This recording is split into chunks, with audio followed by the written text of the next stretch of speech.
Vegas police say Stephen Paddock intentionally aimed his gunfire at the emergency vehicles as they were moving in to save the lives of people who were at that concert that night. Today, Sheriff Lombardo took to the podium in what turned out to be a very emotional briefing as he defended his police force's response.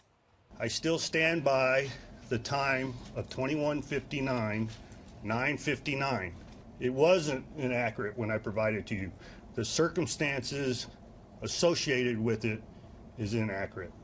Through investigation, we have determined that Mr. Campos had encountered the barricaded door adjacent to the suspect's door at approximately 21:59.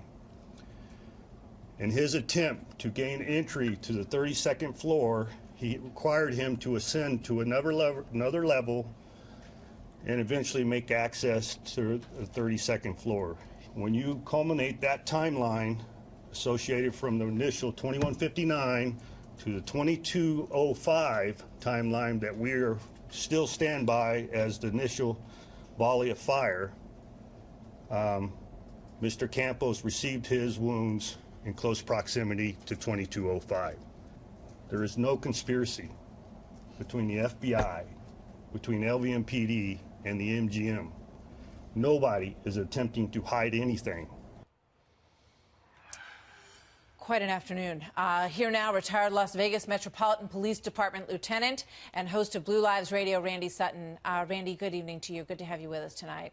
Thanks, Martha. Good to be here. You know, I watched Sheriff Lombardo. We watched him throughout the course of this entire tragedy and the massacre that happened in Las Vegas. It is so clear today that he feels so deeply offended by the suggestion that there was any delay on the part of the Las Vegas Police Department. What did you take away from that news conference this afternoon?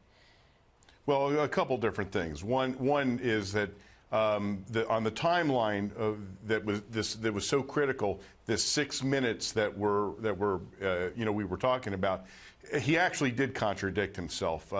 The original report was that Mr. Campos took fire at 21:59, 9:59, and then there was a 6-minute delay between that time and the firing on the mass shooting. So, in essence, what the sheriff said today was that 9:59 wasn't when he was shot, but when he first encountered because Paddock had blockaded a door that led to the 32nd floor. That radio communication was what he was referring to. It's not when he was shot. When he got up to the 32nd floor, that's when he was shot, and then apparently that's when the mass shooting took place. So, in essence, the MGM's timeline is the accurate one. The 21:59 to 9:59 is not accurate. That's from a radio. That's when he radioed that he had encountered the barricaded door. But here's something that wasn't mentioned, Martha, and this is something that should have been mentioned, that there was a maintenance worker who also reported that there was a man with a rifle firing shots. That hasn't been addressed. What time was that? That's really critical information, and it wasn't addressed. Yeah, you're right. And, you know, you would make the assumption, but of course, assuming anything is very tricky in these circumstances, but that when he came out of the door and started firing at Jesus Campos, that was when this other worker heard the gunfire, because you can hear Campos and the maintenance worker as he's telling him to get down. To move out of the way. So it also moves up the timeline in terms of the shooting coming out into the hallway, and then it seems like 40 seconds later, which is the timeline that MGM put out, he just turned around and started firing out those windows. But it may have triggered him to move more quickly in the shooting of the concert than he had originally planned. No?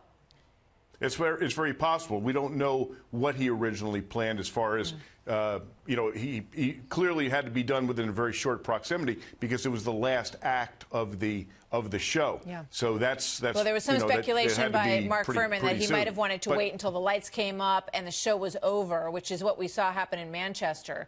And it's possible that was what he wanted. I do want to get your thoughts on the fuel tanks, because that was the other thing that he confirmed this afternoon, that the fuel tanks at McCarran Airport were intentionally fired upon. Your thoughts?